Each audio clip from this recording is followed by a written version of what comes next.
Breaking news, the hand tally of nearly 5 million votes is now complete.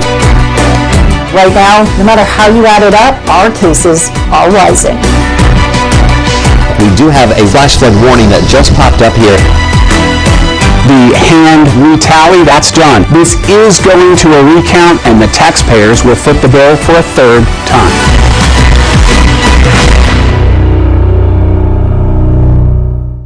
Morning news should be both informative and fun. Gone are the days where we're speaking at you. On Morning Rush, we're speaking with you.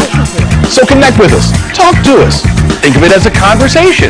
Morning Rush, weekdays, 5 to 7 on 11 Alive. Quick, open your phone camera right now, aim it at the screen to download 11 Alive's new and improved app. This QR code will take you to the App Store or Google Play. One simple tap gives you enhanced radar, street-level zoom, and severe weather alerts. It's just that easy. As COVID-19 continues to impact our state, the need for food is bigger than ever. In fact, 1 in 4 kids in Metro Atlanta live in a home that lacks access to adequate food. But here's how we can take action to help. The next time you're shopping, grab some extra canned goods. And drop them off at 11 Alive's Canathon with contactless drop-off, December 4th. Or visit 11alive.com/canathon for 3 easy digital ways to give. 11 Alive's annual Canathon. With your help, we can stamp out hunger in Atlanta.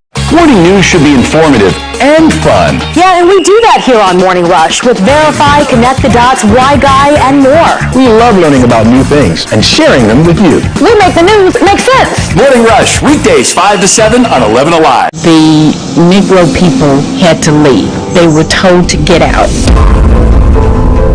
White only, no black!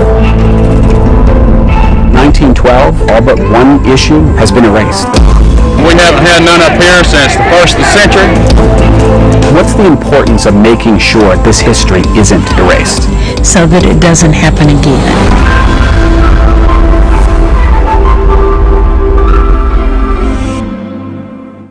Is your morning routine feeling a little routine? Then mix it up. Morning Rush is different. It's the fast-paced news you need With all the energy of your morning coffee. Come see the difference on Morning Rush, weekdays on 11 Alive. Weather can't run from the all-new 11 Alive Thunder Truck, a mobile weather center with the power and speed to chase down the strongest storms and bring you on-the-ground conditions. The 11 Alive Thunder Truck, sponsored by Landmark Graham. Here in Atlanta, bad weather means bad traffic. A few drops of rain could destroy a commute. But that's where my man Crash Clark comes in. I go street level, he goes next level. Together, we make sure you get to work on time. Morning Rush, weekdays 5 to 7 on 11 Alive. Hey, quick, open up your phone camera right now. Aim it at the screen to download 11 Alive's new and improved app. This QR code will take you right to the App Store or Google Play. One simple tap gives you enhanced radar, street-level zoom, and severe weather alerts. It's just that easy.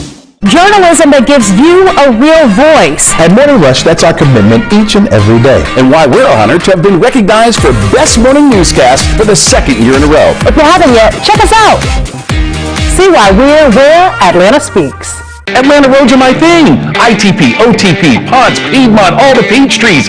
Combined with Chesley's street level forecast, that's a lot of tech and experience to help your commute. Morning Rush, weekdays 5 to 7 on 11 Alive. We're quite the combo. The President of the United States was accusing you of voter fraud. Oh, I know, and I knew it wasn't fraud. Mr. James Blaylock voted in the election, the president's campaign tweeted. The only problem, he passed away 14 years ago. False. James Blaylock did not vote.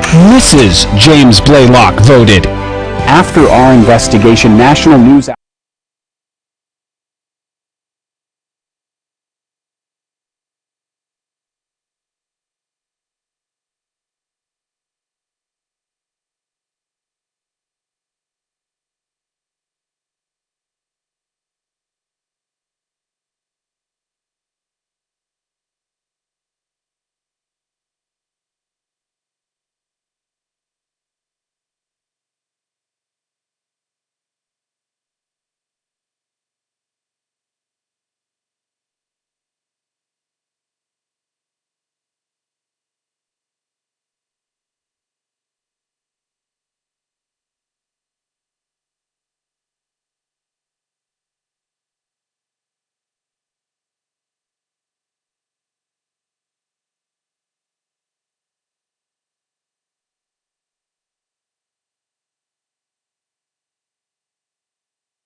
All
right, good afternoon. Let me first of all.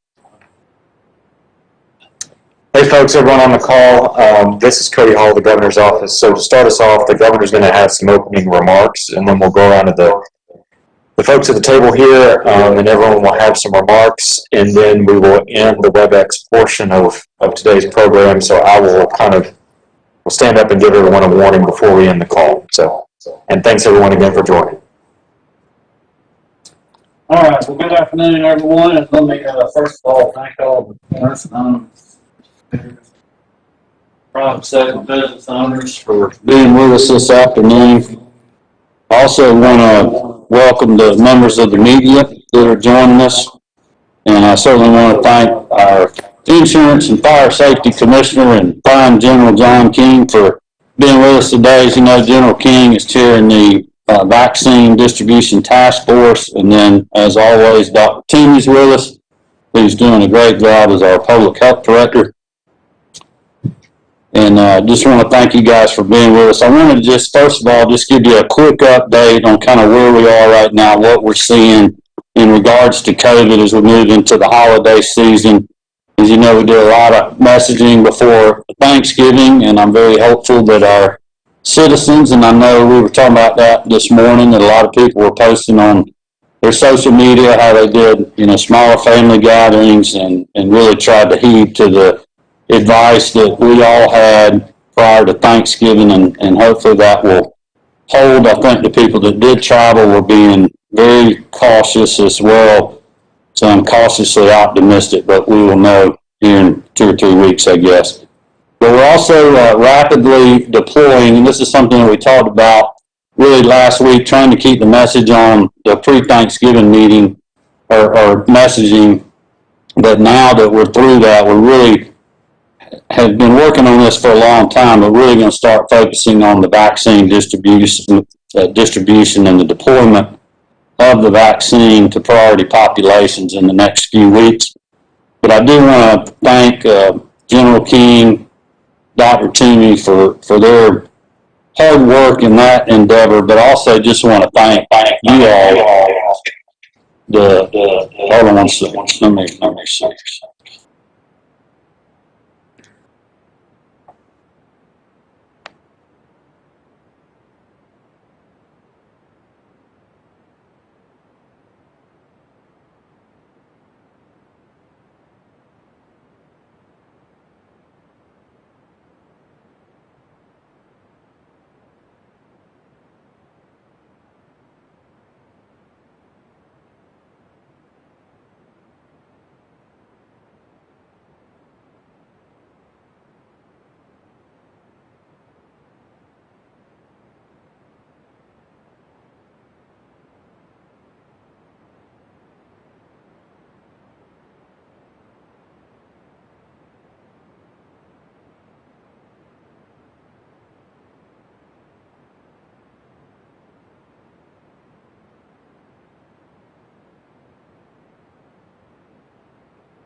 a spotlight really what we're seeing in the rest of the country. We've certainly got increases in our COVID data across all key metrics that we're watching.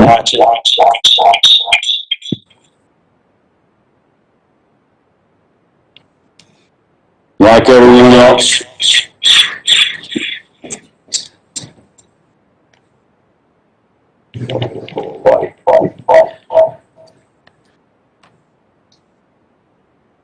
let's try.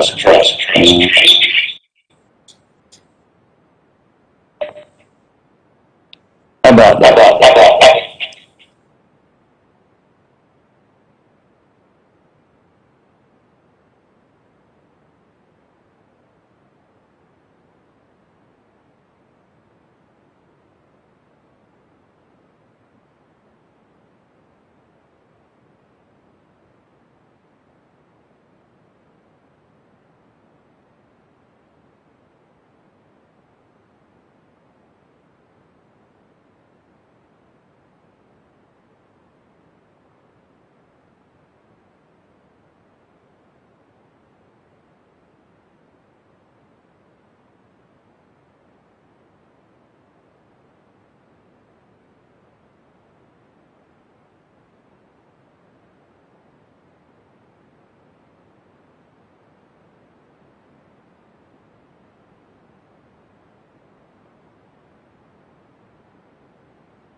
To ensure that these facilities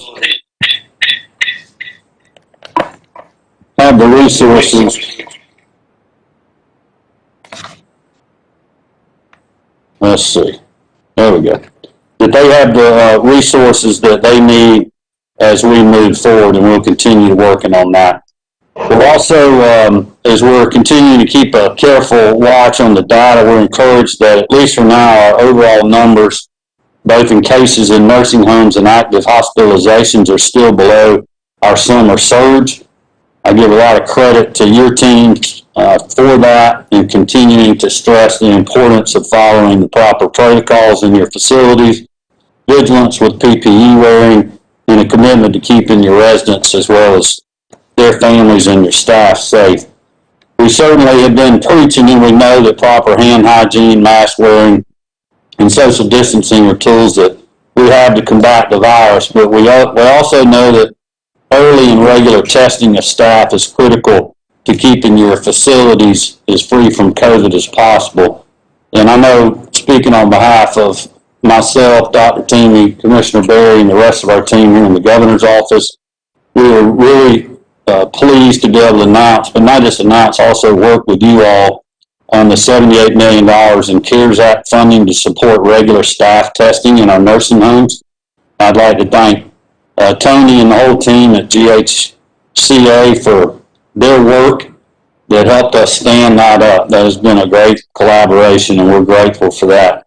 We also, as we mentioned the other day, have committed more than $46 million in funds throughout the pandemic to support augmented staffing and over 160 skilled nursing facilities through the end of the year.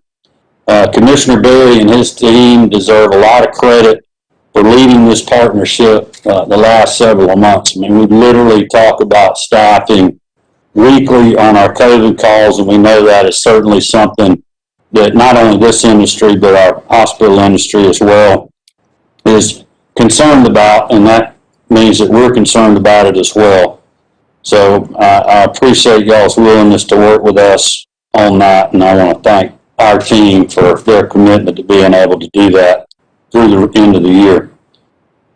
Like most Georgians and Americans, I'm certainly encouraged to hear the news from Moderna and Pfizer about the success that we're seeing in the data in regards to the COVID vaccine.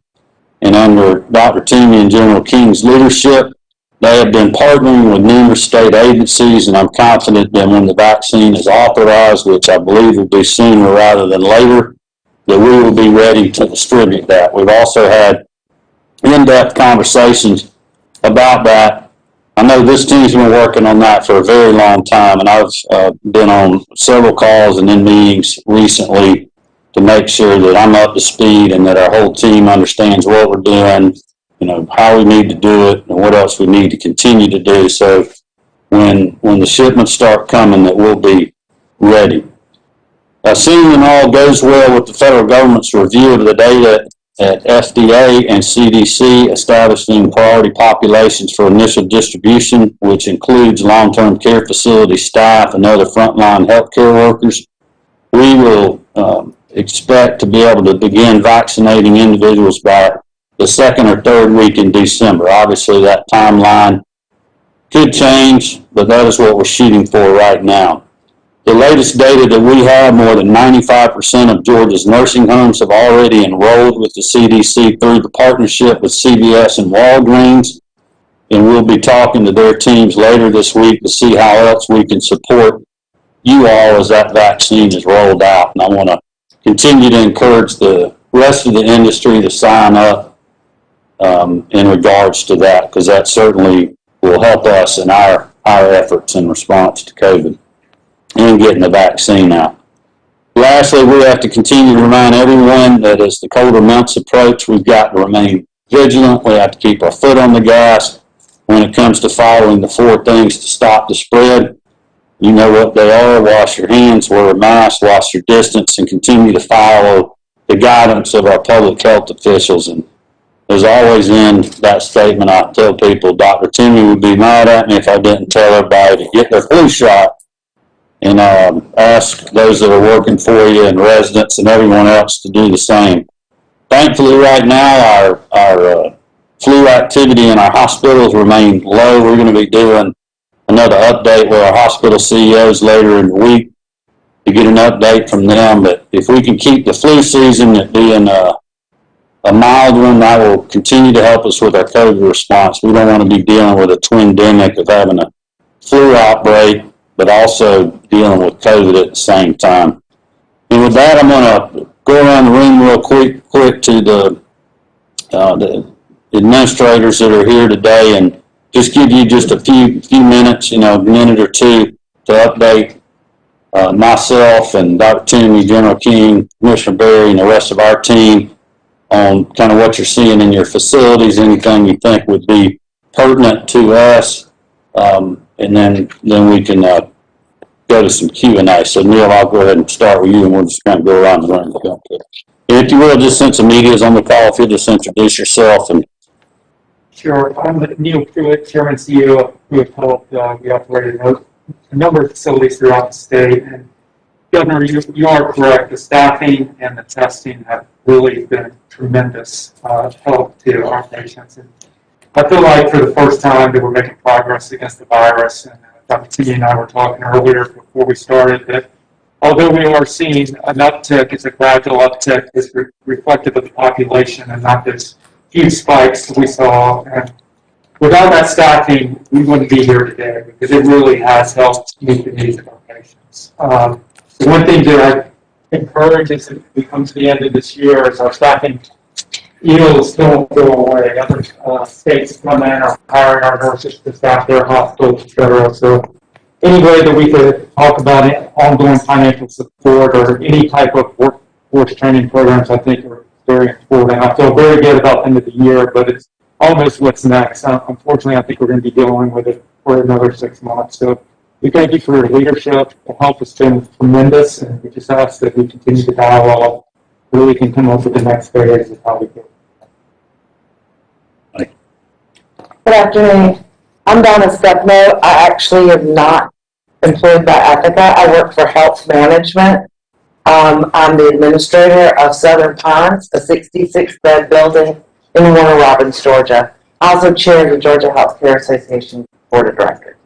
I mentioned that we were 66 beds. That's not very big in the grand scheme of things, but on 66 beds, when your average census is running 44, there's a 22-bed difference, and that's a problem.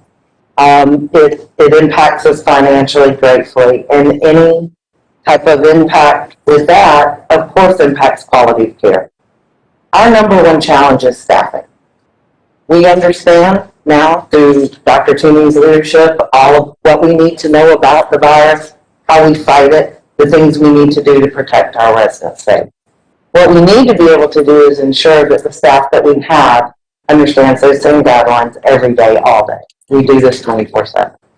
And we need those dollars to be able to help get those sustainable employees in our own building, trained under our own policies and practices through the guidelines that have been given to us. And, I think I see that today as our greatest challenge. We have done a wonderful job in our facility. We've had minimal COVID. We've only had, since the very beginning, 8 employees who have been tested positive for COVID, and we are currently testing twice a week because of the county that we're in. We have overall had 13 patients with COVID. 14 patients with COVID. 12 of those were originally in April. And we have 13 that have recovered. So, we're doing what we have to do because it's what the patients need us to do. But we certainly do need a little bit more help. Thank you very much for your time.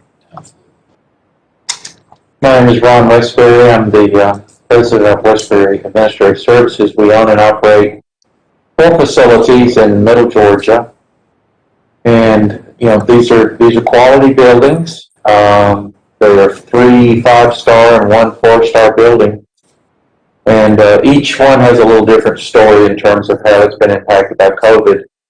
And we've kind of seen, I call it wave 1, 2, and 3 for us. It may not be, job with, the Department of Public Health, but that's how we've experienced it. Jackson is a bit well known by some in that we had 159 total negative positive cases. We lost 35 residents. In fact, we lead the state, or I think we're tied with another facility that lost it, and we actually lost an employee. And this was in the early stages in March and April, in which we were doing everything correct. And I think the testimony to that is we had, WSB and the AJC on speed dial because they were following up and ended up doing a 2-page Sunday article on, the impact and the success. In fact, we developed relationships with the press as they came down and kind of walked with us through it. And we were treated fairly because we were doing everything correctly, but it didn't minimize the fact that we were hit hard. But anyway, staffing and funding are the biggest issues that we have. And in Jackson, we have 15 employees that have been with us 25 years. And what we're finding is those folks, this has been a hellish year, and they're just saying, I'm done. And that's sad to see because that's the core of the folks that represent the foundation upon which you build good quality care. And obviously it's hard to get new people in because of the wages that we are able to pay. But anyway, we're muddling through, and my story is not any bigger than anybody else's story. We have kind of the same story, but different versions of it. But anyway, staffing and funding are our biggest needs. Here. I'm Jerry Cook. I'm operations manager for Pine Investments. It's my family's nursing business that my dad started in 1965. My mom, Shayla and Shanna, managed 4 facilities. Governor, I can't thank you enough for having us here today. And I appreciate the time you've been on the calls with us, over these past months. We appreciate your care and concern and support for our patients. It has certainly been a battle as we strive to take care of our patients. And I just want to reiterate what the others have said. So our key things are our staff. Quality staff and support of those staff is critical to taking care of our patients. And we appreciate all your support on that, and also on the testing. Being able to identify patients quickly with the testing has made a tremendous difference for us to be able to manage the virus. And we have seen, as others have said, that as the spread happens in the community, there are cases in the homes. But I do appreciate all you're doing to support the care of our patients. And we're going to continue to need the financial resources to fight and to take and provide the best care to them. Thank you. Governor. I have a very similar story. I'm Mark Todd. I'm the president and CEO of Magnolia Manor, which is a faith-based nonprofit organization. We have 6 nursing homes. We have 8 assisted living facilities across South Georgia, mainly in rural settings. It's been a struggle like everybody else has talked about. We've had a couple of our homes that were hit really hard in the early days. We made some decisions pretty early on as this whole thing got ramped up. We stepped on a lot of toes in that our public, our families and all became aware of the shutdowns and the stoppages and not allowing visitations and things like that. And it became very, very stressful. We also suffered the same things that a lot of these other organizations did in that we lost a lot of staff to begin with. We had them that were afraid. We had a lot of long-term employees that just said, we're not going to deal with this anymore. So we've been in a critical staffing situation almost from day one. We have, augmented that through resources and help and all the things we've done, which has been wonderful. We've had the National Guard in the early days to do all the disinfecting and all of that. Those were all very important steps to get where we are now. And it ultimately comes down to where do we go from here? Our census overall is just like everybody else's. We're down between 20 and 25%. That's almost been a blessing because our staffing has gone down almost that same amount. So we've been able to maintain and to balance that. But where that puts us moving forward is a really difficult situation, because if the vaccine comes in and if all of that takes place as we all hope and anticipate that it's going to do, if the medical community gets back to normal and we start seeing the same numbers of people coming out that need the services that we have and all that, and all of a sudden our census takes off and grows, which we all hope will do, we're not going to be able to manage that. We don't have the people in place now or in the future to do that. And I would just say, as you look around and you look, and we've got the same thing that everybody's faced with. We've got new businesses that come in. We've got people who've chosen to get out of healthcare completely. The stimulation and the extra money that's gone into unemployment has been harmful to our level of employees. We're trying to bring them in. I would advocate, and I know that's a federal kind of decision going to be made, and it's my feeling that with the new administration coming in and the potential for that, there will be some more additional funds that might come available that may or may not help us in the end, because when you supplement and you, I don't want to say this in the wrong way, but if you encourage unemployment or make that more comfortable, then it becomes more difficult for us to get our people hired. And then you look at that in reverse with the reimbursements and the things that we have, and how can we afford to meet the mandates and meet the challenges as we go forward. That's where where the rubber's going to hit the road for us moving forward. And I can't say that enough. But we've gotten to this point. We've had positive cases in our building. We now fortunately have no positive cases in our building. We have some intermittent positives for our employees, and that really goes to the community infection rates and things like that. So we're very, very grateful for all the things that have happened leading up to this, and we just don't want to lose momentum and don't want to lose sight. There is a fatigue. There's a fatigue with our staff right now. They're tired. They're put upon. They've had a lot of burden going on. We've had people do yeoman's work where they've worked extra shifts and they've done things above and beyond what any reasonable person has been asked to do, and they've done it willingly. And they've done it at personal sacrifice. And I don't think that gets noticed enough, because of when their kids are out of school and they've got family situations going on at home, we're still asking them to come to work. And we're still asking them to be at risk to a certain degree. Because I do believe we've gotten under control with the vaccines and the PPE and just the general knowledge that we have. We're better at it. But we're also asking them to come in some cases, we tested twice a week. And I know probably everybody in this room has been tested at least once. It is not a pleasant experience. And we've had staff members who've actually quit because of the amount of testing that has been required for them to be done. So it's a challenge. And I don't want to come off as negative because we've done a lot of really good things. And we wouldn't have gotten to where we are now without your help. And we appreciate everything we've done, but we will need some more, and we will need some more support. Thank you very much. I'm Tony Marshall, President and CEO of the Georgia Healthcare Association. And I can't thank you enough for all that you've done, Commissioner Berry, Commissioner Toomey, Commissioner King. Thank you so very much. I will tell you, one of the things that obviously everyone has mentioned is workforce, but one of the things that has saved us, truthfully, has been the temporary nurse aid program. The state of Georgia has trained over 3,500 temporary nurse aides.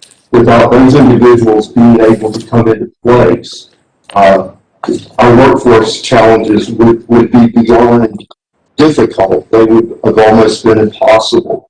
And to think about having to supplement another 3,500 people in this workforce at the current time. You know, Governor, your success in the state of Georgia in helping to create the #1 business climate and grow business is fabulous for the state, but it creates unique challenges for our workforce in that we can't be competitive in the labor market. As you're creating more jobs that pay higher wages, it's difficult in a Medicaid environment to be able to compete. So it's a unique challenge for our state. So things like this temporary nurse aid program have gone a long ways to helping us to be successful because we're able to employ individuals that otherwise would be unemployed and not working. I would also tell you that we've worked great with Commissioner Berry and his leadership team to create a bridge program. But one of the future challenges is as these individuals are transitioning to become CNAs, we're finding that as they begin to register to become tested, they're being told it may be February before there's enough testing capacity to be able to look at. So that's certainly a challenge. I was talking to Commissioner Toomey just before this. We had a national call with the CDC today, and they're looking at actually making some changes and giving the state more leeway in how to prioritize the vaccine. And they're planning an all-state call tomorrow to talk about that. Their guidelines are still going to encourage the state jurisdiction to give top priority to nursing home residents, and we certainly would encourage your team to continue to keep them in that priority as well. Just to let you know, there's some things we can talk about in more detail, but we're beginning to hear there's some supply test kit limitations that are starting to occur, some backlogs, and even some PPE because of the outbreaks across the country. That usage is taking up the supply, and we're beginning to see some challenges. Not to the level they were in March and April, but we're beginning to hear stories. When you say we, you're just talking about from the industry? From the industry. Within our members are calling and saying, hey, we've been told we've got a backlog on this test kit until January or February. So we think we have adequate supply today, but we're beginning to hear of some backlogs that are occurring. And it is within our membership calling us. We kind of ask around the test kit thing. I know on the PPE side of things, we're talking about that we have 45 to 60 days supply, a lot of vendors out there, great pricing. So we're not seeing that. Every now and then there may be somebody like there's a shortage of gloves or something like that. That's correct. It's sporadic and it's an individual. And this week it may be gowns, next week it may be gloves, and it's limited in nature. We're continuing to kind of re-stockpile our stockpile probably not the way you should say that, but, you know, after having a lot of outlay for a long time to help people, now the economy's come back, people are getting back on their feet. We're restocking our supply, so we're in really good shape there, but we'll keep watching that too. I appreciate it. I hope you guys will keep us posted on, you know, if you see any trend develop. We will, and that's it's all been anecdotal, but we did get some of those today, or through the last week. And the last thing I'll just mention, you heard everybody talk about the support financially. This time last year, our occupancy was an average of about 34,500 people per day. As of November 25th, the day before Thanksgiving, the last report, we are down to 28,100 residents. So well over 6,000 residents. And that's the equivalent of about $1.2 million per day in lost revenue. If we use our lowest rate as the baseline. So if those were lost in the Medicare program, it's substantially higher. And while our costs for staffing have come down, because truthfully, in March, we're now 1,700 people less are employed in our building today than were, and that's having to be supplemented with temporary staffing. But the cost per patient day have actually gone up, not down, while the revenue has gone down substantially. And I think that's what creates a lot of the challenge that you see within our sector is the combination of lost revenue with increasing expenses. And it sounds often like we're looking for additional support when we're getting lots of support, but that's the dynamics of the picture we face. And until that revenue picture stabilizes, it's going to continue for quite some time. So thank you.